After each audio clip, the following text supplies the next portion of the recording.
Varus Williams, PDG de Horizon Aerospace, était assis dans le salon d'aéroport luxueux, un sourire chaleureux adressé à sa fille de 13 ans, Lila qui griffonnait avec ardeur dans son carnet esquissant un avion aux ailes complexes. Lila accompagnant son père lors d'un voyage d'affaires pendant les vacances scolaires, leva les yeux, ses prunelles pétillant d'admiration pour l'homme qui avait bâti un empire à partir de rêves. Vêtu d'un blazer décontracté et d'un jean Varus, sirotait son café masquant le poids des récentes batailles en salle de réunion des luttes acharnées pour des contrats et des murmures de préjugés de la part de rivaux. Le salon bourdonnait de conversations feutrées, mais une inquiétude pesait sur Varus comme un nuage d'orage s'amoncelant par temps clair. Quelque chose clochait sans qu'il puisse le nommer. En montant dans la cabine de première classe de l'avion affrété par Horizon, l'hôtesse Nami Morrison leur barra le passage. Ses yeux froids et perçants jaugeaient Varus, avant de se poser sur Lila avec une moue de dédain. « Ce n'est pas votre section, lâcha-t-elle sèchement sa voix tranchant le bourdonnement de la cabine. Les têtes se tournèrent, les regards des passagers se firent plus vifs. Lila serra son carnet, son crayon figé en plein trait. La mâchoire de Varus se crispa, l'air chargé de tension, comme si l'avion lui-même retenait son souffle. Les mots de Nami n'étaient pas une simple erreur, c'était une étincelle déclenchant une confrontation qui allait révéler des secrets et ébranler les cieux. Il y a des années, un jeune Varus était assis dans une salle de réunion stérile, ses conceptions innovantes pour Horizon Aerospace, moqué par des collègues blancs qui le réduisaient à chanceux d'être là. Refusé à des promotions malgré son leadership, il endurait des affronts cinglants, chacun laissant une cicatrice. Son père, activiste des droits civiques, surgissait dans sa mémoire, brandissant une pancarte. La vérité exige du courage, sa voix perçant gaz lacrymogène et huée. Ces leçons forgèrent la détermination de Varus, le poussant à bâtir Horizon un empire de milliards défiant les préjugés à chaque pas. Face au mépris de Nami, Varus sentit ses anciennes blessures se raviver. La main tremblante de Lila dans la sienne éveilla une protection farouche. Ce vol n'était pas fortuit, les dirigeants de Horizon présents incognito avaient orchestré un test pour Nami dont Varus avait recensé les plaintes discriminatoires. Il aspirait à la paix, à protéger Lila de cette laideur, mais le silence trahirait l'héritage de son père et l'avenir de Lila. Ses yeux croisèrent ceux de Lila, sa confiance inébranlable. Varus se redressa, sa résolution durcie. « Nous ne nous tairons pas, murmura-t-il. Il affronterait Nami, dénoncerait ses préjugés et se battrait pour la justice quel qu'en soit le prix. » La cabine de première classe crépitait de tension alors que Nami Morrison, bras croisés, refusait de vérifier le billet de Varus. Son rictus s'accentua, ses yeux brillants de défi et de mépris. « Je connais mon travail », lâcha-t-elle assez fort pour attirer tous les regards. Varus, imposant mais posé, tenait la main de Lila, dont le petit corps tremblait à ses côtés. Le poids des regards pesait certains curieux, d'autres hostiles. Lila serrait son carnet, son esquisse d'avion inachevée, comme si le moment figeait ses rêves. La voix de Varus ferme et résonnante. « Je suis Varus Williams, PDG de Horizon Aerospace, partenaire de cette compagnie. Voici ma fille Lila. Nous sommes au bon endroit. » Les mots frappèrent comme la foudre. Des murmures parcoururent les passagers. Certains acquiesçaient, d'autres chuchotaient sceptiques. Le visage de Nami s'empourpra, mais elle persista. « Vous pensez être à votre place ?» siffla-t-elle venimeuse. Le mot « penser » plana une pique visant la légitimité de Varus, écho des affronts en salle de réunion. En classe économique, Braum Carter, influenceur, suivi par des millions, perçut l'injustice. Son frère avait subi une discrimination similaire, un souvenir qui attisa sa détermination. Braum sortit son téléphone, lançant un direct. « Ça se passe maintenant, dit-il, filmant le mépris de Nami et la dignité de Varus. PDG de Horizon Aerospace, humilié sans raison. Partagé. » La vidéo se propagea, les passagers dégainant leur téléphone, amplifiant la scène. Nami, ignorante de la tempête numérique, monta d'un cran. « Retournez en économie ou j'appelle la sécurité, menaça-t-elle, pointant la porte. Les yeux de Lila s'embuèrent, mais elle s'accrocha à son père, murmurant. « Papa ne la laisse pas gagner. » Le cœur de Varus se serra, il voulait protéger Lila, fuir ce conflit, mais les mots de son père. La vérité exige du courage, brûlait en lui. C'était le test des dirigeants de Horizon, et le biais de Nami se révélait. Il tint bon, voix basse mais ferme. « Vérifiez la liste. Faites votre travail. » Les passagers se divisèrent. Un homme d'affaires en costume marmonna. Il a sûrement raison. Horizon est immense. Une femme ricana. Pourquoi fait-il un scandale? Qu'il s'asseye. La fracture s'élargit, reflet des tensions mondiales. Le direct de Brom explosa de commentaires louant la dignité de Varus, ou l'insultant. L'inégalité était criante. Nami forte de son uniforme dominait, tandis que Varus, malgré son titre, affrontait le scepticisme ancré dans les préjugés. Lila rendait l'enjeu plus grand, ses yeux mêlaient peur et foi. Et Nami, sentant son autorité contestée, se pencha voix venimeuse.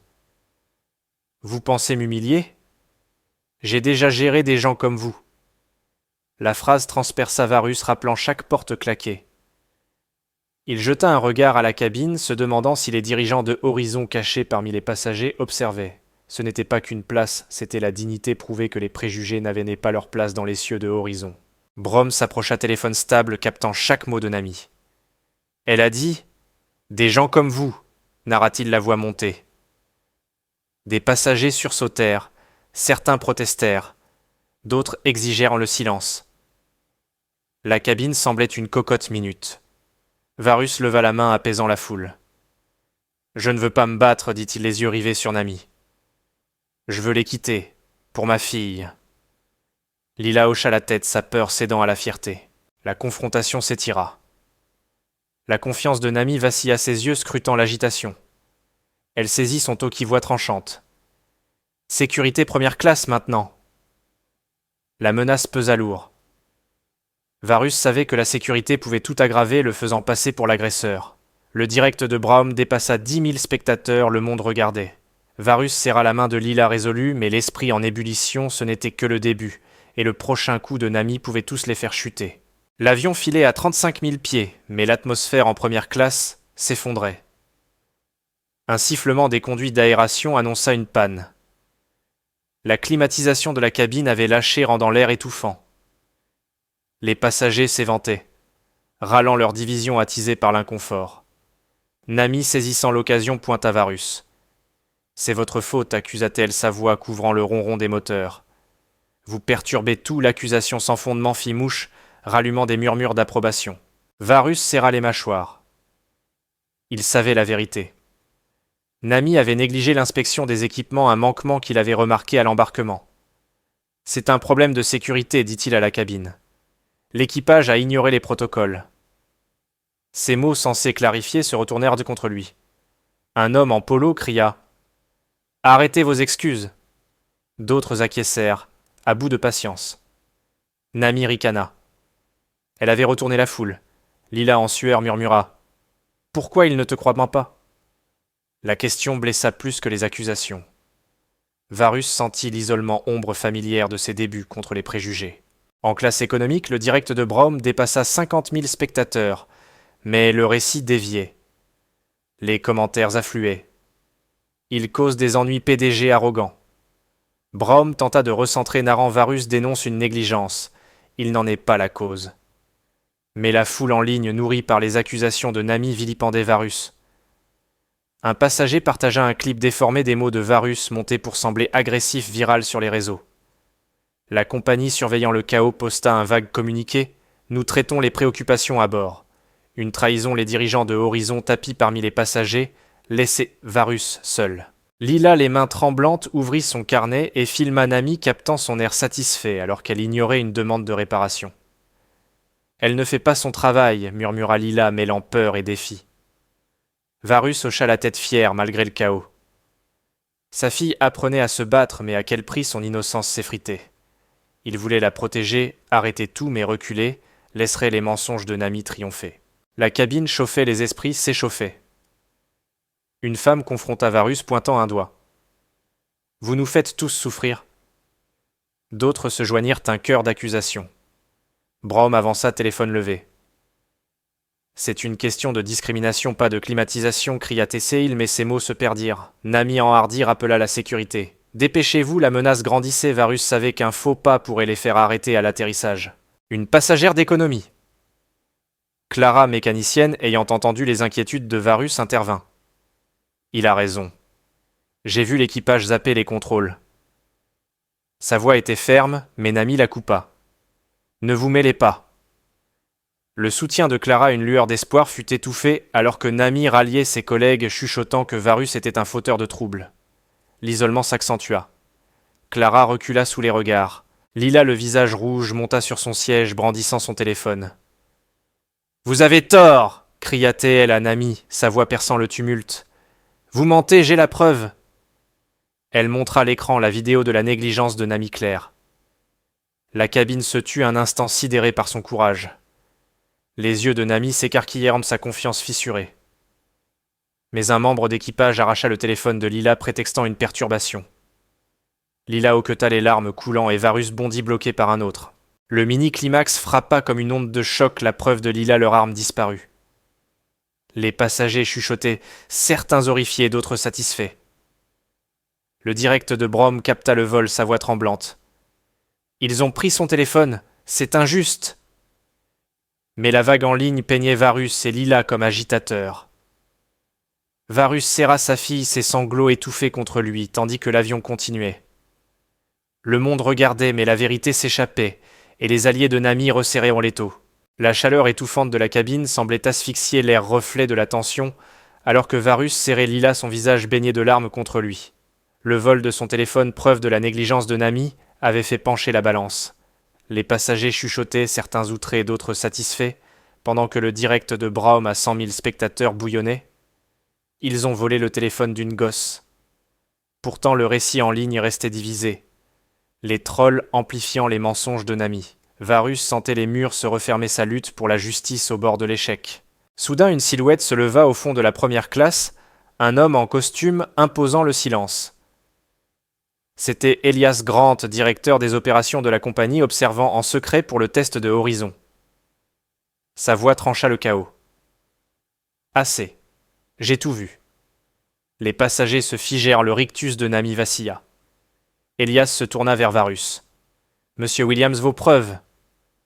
Varus, le cœur battant, relata les mots discriminatoires de Nami votre genre, et son refus de vérifier les billets, chaque détail corroboré par le direct de Braum. Lila, essuyant ses yeux, parla la voix frêle mais ferme. Elle a sauté l'inspection. Je l'ai filmé, mais ils ont pris mon téléphone. Ces mots choquèrent. Le regard d'Elias se durcit, fixant Nami. Vrai Nami bégaya, sa confiance s'effondrant. Je faisais mon travail. Le mensonge sonnait creux. Elias fit signe, un équipier rendit le téléphone de Lila retrouvé dans un rangement. Varus sentit l'espoir, mais la bataille n'était pas gagnée. Elias diffusa la vidéo de Lila sur sa tablette projetée dans la cabine. Les images granuleuses montraient Nami balayer une alerte de sécurité, sa voix méprisante, qu'il transpire. La panne de climatisation liée à sa négligence était indéniable. Les passagers explosèrent, certains s'excusant auprès de Varus, d'autres foudroyant Nami. Braum narra. C'est la vérité. Partager le ton du direct changea justice pour Varus en tendance mondiale. Varus saisit l'instant sa voix résonante. Ce n'est pas seulement nous. Nami a un passif de préjugés, Horizon a des plaintes documentées.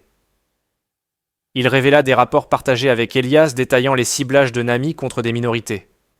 La bombe fit effet. Une femme qui avait accusé Varus se leva honteuse. « J'avais tort, dit-elle. » La cabine bascula vers Varus et Lila. Elias affronta Nami glacial.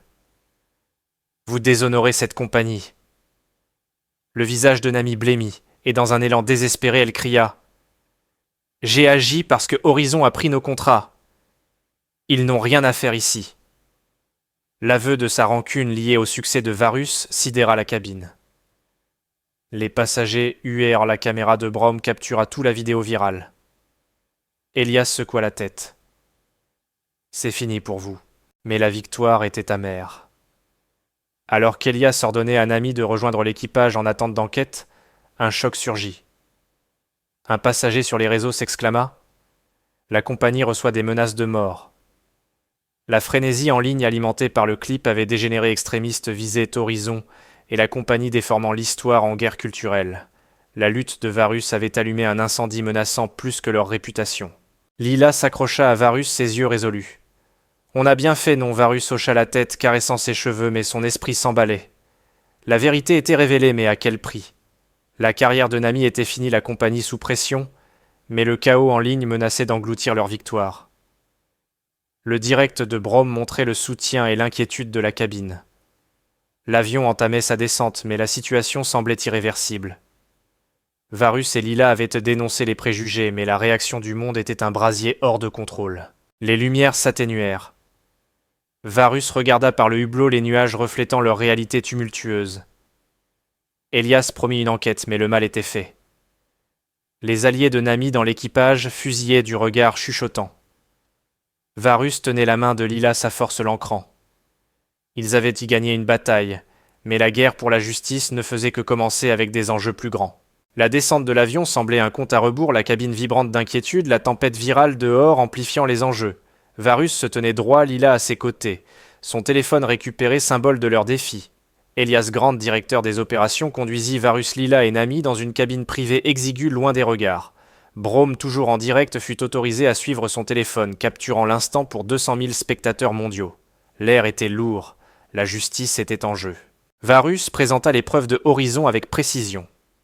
Il montra un dossier numérique envoyé à Elias en vol détaillant 3 incidents discriminatoires de Nami, ignorés par la compagnie. « Ce n'est pas une erreur, dit Varus, la voix ferme. C'est un schéma. » Lila, serrant son carnet, ajouta « Elle m'a fait peur, mais papa m'a appris à parler. » Ces mots crus et sincères transpercèrent la pièce. La caméra de Brom zooma sa narration douce. « Cette gamine est plus courageuse que beaucoup. » Nami acculée s'affaissa, son arrogance envolée. « Je ne voulais pas dire ça, marmonna-t-elle, elle, mais sa défense s'effondra sous le regard d'Elias. » Il repassa la vidéo de Lila, la négligence et le mépris de Nami évident. « Vous avez admis votre rancune envers Horizon, » dit Elias, citant son éclat. Le silence de Nami était un aveu. Dehors, les passagers suivant le direct de Brom scandaient. « Justice, justice !» La voix du public jadis divisé se rassemblait. Elias se tourna vers Varus. « Votre leadership a révélé une faille dans notre système. Nous vous avons déçu. » Son excuse fissura l'armure de la compagnie, une petite victoire. Mais la surprise arriva. Clara, la mécanicienne d'économie, frappa à la porte. « Je dois parler, dit-elle ferme. » Elle révéla un journal de maintenance falsifié prouvant que Nami avait truqué les contrôles pour gagner du temps. La découverte confirmée par un neurodatage numérique était accablante. Le direct de Brom explosa de hourras vérités dans les cieux en tendance. Elias trancha. « Nami, vous êtes suspendu immédiatement en attente d'enquête. » Nami baissa la tête, sa carrière brisée. Les passagers applaudirent l'annonce résonnant par l'interphone. Varus serra la main de Lila, ses yeux brillants de soulagement. « On a réussi, papa, murmura-t-elle. Brom filma narrant. « Voilà à quoi ressemble le courage. » La victoire était palpable. La suspension de Nami était un pas vers la responsabilité, le public ralliant Varus et Lila. Mais le triomphe était nuancé. Elias avertit, les menaces en ligne s'intensifient. Nous dévions vers un aéroport sécurisé. Le choc frappa, la lutte de Varus avait gagné la justice, mais déclenché le chaos détournant l'avion. Lila regarda son père, son esquisse d'avion dans son carnet. « Ils vont nous détester, demanda-t-elle. Varus secoua la tête. « Certains, oui. Mais nous avons dit la vérité. » Les lumières clignotèrent alors que l'avion virait, rappelant le chemin semé d'embûches. Ils avaient gagné une bataille, mais la guerre pour un changement durable se profilait sous le regard implacable du monde. Alors que l'avion se dirigeait vers un aéroport sécurisé, la cabine vibrait d'un espoir fragile. Elias Grant, directeur des opérations, s'adressa aux passagers par l'interphone, la voix ferme mais grave. « Nous avons failli dans notre surveillance, admit-il, reconnaissant le schéma de préjugés et de négligence de Nami, révélé par les preuves de Varus et la vidéo de Lila. Ces actes ne reflètent pas nos valeurs. » L'aveu ébranla la compagnie, son armure fissurée par le direct viral de Brom en tendance mondiale, avec vérité dans les cieux. Les passagers jadis divisés commencèrent à s'unir. La femme qui avait accusé Varus s'approcha les yeux baissés. « J'ai jugé trop vite, dit-elle, son excuse rejointe par d'autres. » Clara, la mécanicienne, partagea son journal falsifié avec Elias, scellant la tromperie de Nami. La vérité était incontestable. La rancune de Nami envers Horizon avait alimenté ces actes miroirs des biais non contrôlés de la compagnie. Elias promit des réformes formation obligatoires contre les préjugés, protocoles d'embauche stricts et révision des plaintes avec le cas de Nami comme déclencheur. Les silencieux passagers neutres acquiescèrent leur voix soutenant le changement. Varus ressentit le poids de la victoire, mais le coup persistait. Les regards méfiants de certains rappelaient les combats passés et à venir. Lila, sentant sa tension, murmura « Tu as bien fait, papa !» Ces mots apaisèrent. Brom conclut son direct Varus. Et Lila sont des héros. L'acte symbolique vint quand Elias rendit le téléphone de Lila phare de vérité et serra la main de Varus devant la cabine. « Votre courage nous a forcés à voir nos failles, » dit-il. Le geste filmé par les passagers devint un symbole d'accountability. L'avion descendait marquant la fin de la tempête, mais Varus savait que le combat continuait. La vérité avait émergé, mais la justice était un long chemin. Lila serrait son carnet, son esquisse d'avion promettant des rêves intacts. L'avion atterrit dans un aéroport sécurisé, la cabine silencieuse, mais alourdie par les secousses de la vérité. Varus et Lila descendirent main dans la main sous les applaudissements des passagers, une reconnaissance fragile de la justice obtenue. La suspension de Nami et les réformes promises par la compagnie disculpèrent Varus, mais la victoire était inachevée.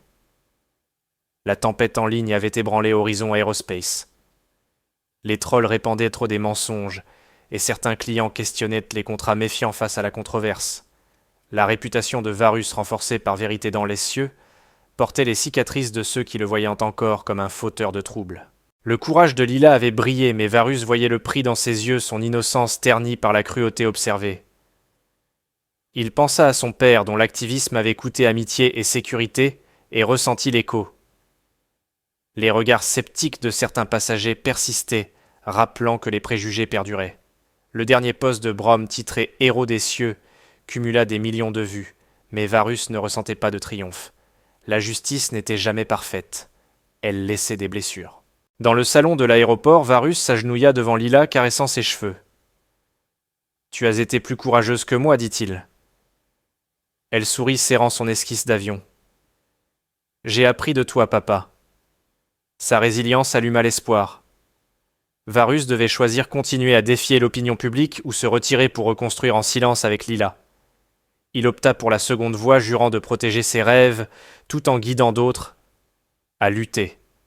La guerre contre les préjugés se poursuivrait, mais pour l'instant il guérirait avec sa fille. L'aéroport sécurisé bruissait de médias, alors que Varus et Lila émergeaient le soleil couchant projetant de longues ombres. Les réformes promises par la compagnie Formation contre les préjugés et contrôles stricts déclenchèrent des débats dans l'industrie, d'autres transporteurs s'engageant à suivre.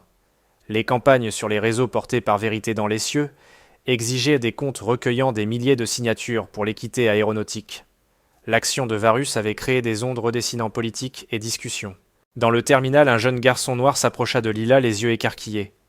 « Je veux être ingénieur comme ton père, dit-il. » Lila, radieuse, arracha son esquisse d'avion de son carnet et la lui donna. « Tu le seras, dit-elle. » Varus, observant, tendit au garçon sa carte Horizon, un signe discret pour l'avenir. L'instant capturé par un reporter devint viral, symbole d'espoir dans la lutte. Varus choisit la paix, s'éloignant des projecteurs pour se consacrer à Lila et à la reconstruction d'Horizon.